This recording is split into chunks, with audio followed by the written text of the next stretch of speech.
Hello everyone. I'm doing something a little bit different today, like we did last time with Memorial Day, but today is going to be about Independence Day. And I really like doing these, so I'm probably going to do one for every holiday that comes up, so I hope you take the moment to come watch it, because I have a lot of fun doing it, and hopefully that shows in my showcase of these, but we'll see. So, Independence Day. The birthplace of our country. The most important holiday we have, I would argue. So, what is Independence Day? Why is Independence Day important? So, let's start with the definition of independence. So, independence is, being out on your own, doing your own thing. I have a definition here from dictionary.com, which is freedom from control, influence, support, aid, or the like of others. So, completely on your own. And that's what we wanted when we broke free from Great Britain. We wanted to have no ties with them. We didn't want to have any of the benefits. We didn't want to have any of the negatives. We just wanted to be done with them. Because they had pushed us to our limits by the time that we had gone through all of this with them. And I'm going to get into that in a minute. But freedom, which is the more important word in this whole situation, I would say, because it's what we gained when we finally broke the ties. We broke the chains of oppression. So, freedom. That definition is the power or right to act, speak, or think as one wants without hindrance or restraint. And Lord knows that we do that a lot these days over here in the good old US of A. And if we hadn't have done what we did 242 years ago, we wouldn't, well, we might be able to do some of it, but definitely not most of it.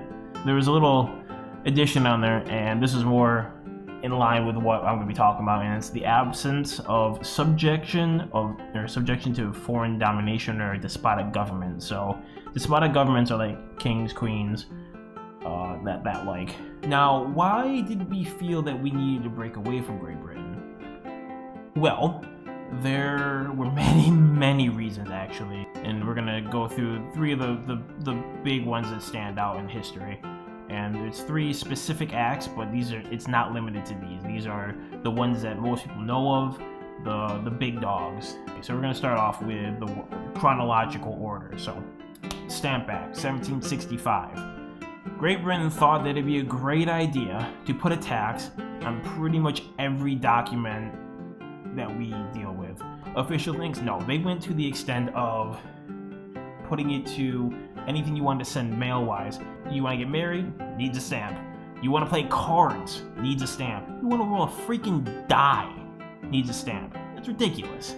But they felt like they needed to get that money, and they were already indebted heavily because of their previous wars. And I'm not going to give you a history lesson on this. I'm just going to give you the 10,000 foot view.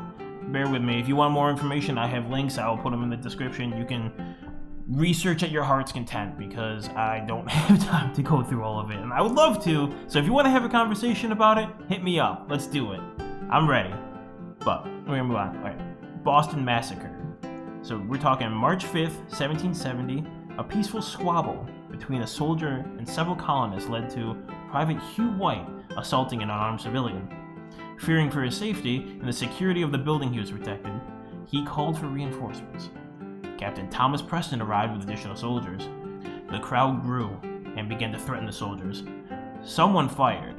It's kind of like a Greedo moment here, because no one really knows who fired, but one of the soldiers fired, and the rest opened fire. 5 civilians were killed. No soldiers were killed. This sparked a huge turning point. Not the biggest, but a pretty big one in the colonists turning against British rule. And this is, like I said, one of the many things that really started to turn people's opinion against the king. Moving on, the Tea Act of 1773. This one you probably heard of, Boston Tea Party. This act is what caused that, because what happened was Great Britain gave one company the sole right to sell tea in the Americas. Now, if we've learned anything, giving any one company the right to do anything, it's gonna cause problems. They grew a monopoly, they began charging more money because they could, and we weren't having that. One night, on December 16, 1773, brave colonists dressed as Native Americans stormed the ships of the East India Company and began throwing tea overboard. Now, one of the funny things I found out about this was there was actually one gentleman who decided to take some of that tea, put it in his trousers, and try to hide it. He got caught. So you know what they did? They stripped him, made him walk home. Yeah. December. And that's not the only one. The captain of the ship, who unfortunately happened to be present, was also stripped, but they tarred and feathered him, so he kind of got the brunt of that one. Yeah. Those were the main causes, and there was a lot more to that, and these are just, 10,000 foot view. This is just what I'm going to go with here. So we're going to talk about some of the specifics when it comes to Independence Day being formed, and we're going to begin with the Revolutionary War starting. So there were some conflicts in April of 1775. They were small skirmishes all throughout, and there are several of them. Look it up. I'm not going to go through the wars or the conflicts, my bad. The stage was set. People were kind of like getting to the point where they're like, maybe we should do something about this. Maybe we should join the fight, but they were hesitant. So, you had two sides, and then you had, obviously, the soldiers. So you really three sides. The yes, maybe, and screw you guys. Now, this was actually the largest turning point that I was able to find, and it begins in 1776. Early in the year, Thomas Paine, he published a pamphlet called Common Sense.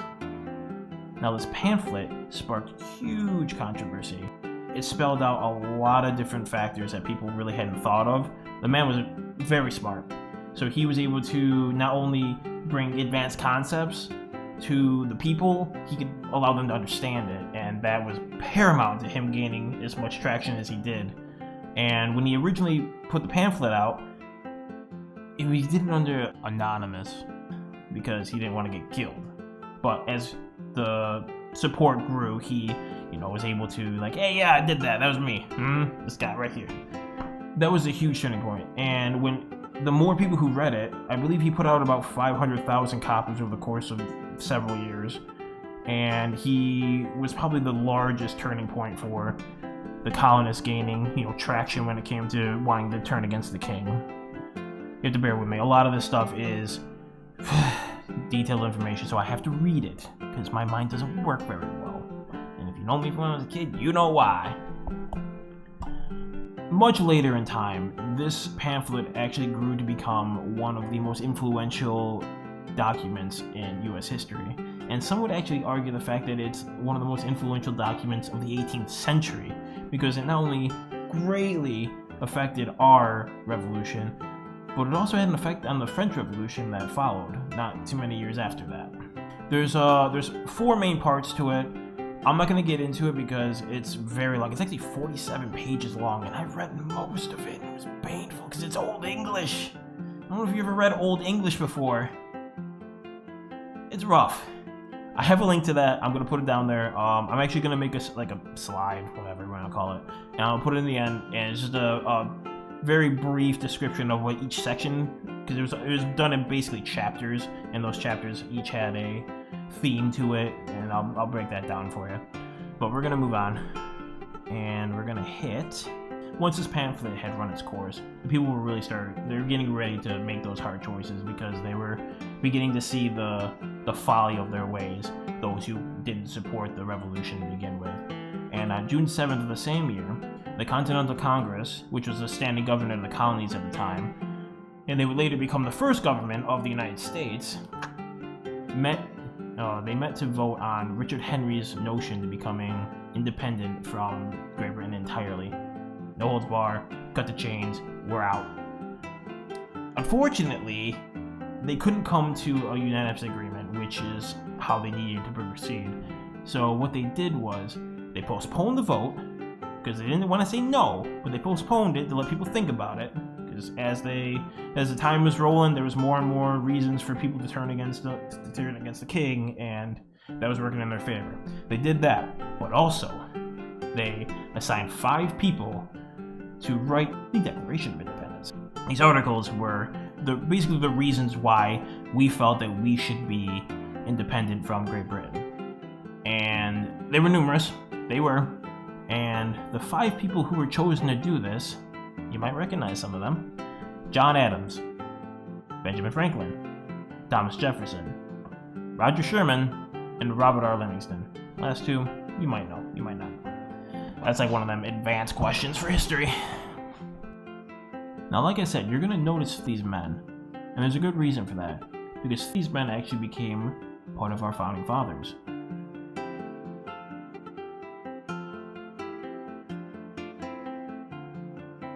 And their participation in this event may have secured that for them. They did a lot more than just this. A lot of them moved on past this point and they just spread and did a lot more good, but these situations in this time period were really what solidified their worth, and that they really deserve that title.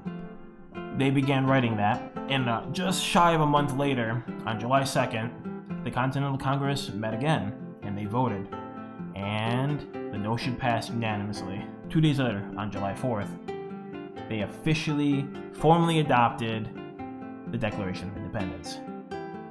It's an interesting point there because they all agreed and they all signed that they were going to break free of Great Britain on July 2nd, not July 4th. It's going to be important in a minute because I got all sorts of extra information for you.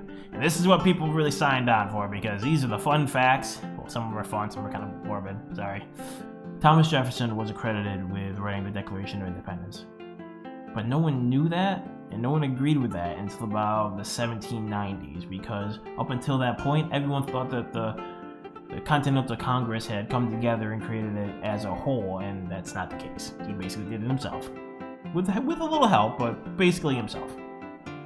And another little tidbit here, John Adams would not accept the fact that July 4th is being chosen for the official celebration. He had originally intended it to fall on the 2nd, which was the actual day that they signed the agreement, but no one really wanted to go with that. They felt that the day that they officially declared the Declaration of Independence as their new, governing body and the laws in which they will build our new structure upon was more iconic than the day that they signed the stupid paper. He was not happy about that. So for the rest of his life, anytime that he would be invited to a July 4th celebration, he always declined. He didn't want any part of it. Pure protest. He was not having that. And all the way until his death, this poor guy, both John Adams and Thomas Jefferson passed away on July 4th, 1826, the 50th anniversary of this iconic day. So he not only didn't agree with it, but he died on the day of, so hopefully he didn't turn his grave too much on that one. And we're going to move on to some of the correlations between the traditions that we see these days. So we're going to move on to talk about like the cookouts and bonfires, etc., etc. And a lot of it has ties back to the original day of independence. Like that 10-year gap or so is really when a lot of them were created, and they just carried on through the centuries. Cookouts and drinking.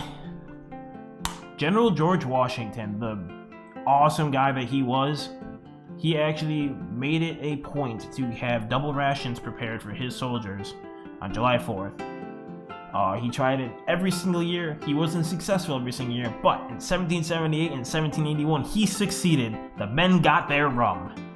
And while he was doing all of this, he was also trying to secure higher quality and more abundant food for them as well, so they could have a good celebration. And for a general to go to that extent to make sure his men had something to celebrate with, that says a lot about the man. And we all know he's a great guy, but that's just one more notch in his belt, let's say. To this day, more alcohol is sold on or just before July 4th. And it's just funny how that works, because, everyone's gotta get drunk on July 4th, apparently. Drink responsibly, please. Bonfires. So you'll see bonfires all over the place the next couple of days. There's a reason why. I mean, people love bonfires, but also back right at, this kind of ties into before and after, but, not necessarily a tradition, it's more just a common occurrence. But before the Revolutionary War, citizens were expected to celebrate King George III's birthday. Now, that obviously didn't sit well with them once the revolution had started. So, instead of celebrating his birthday, they threw mock funerals. Fantastic, right? Some of which actually had effigies of the man. And they would string him up on trees and burn him. After they did all of these theatrical events, they would then, have a extended party, including bonfires that would extend long into the night. They would, drink themselves into a stupor, have good food, have a good time.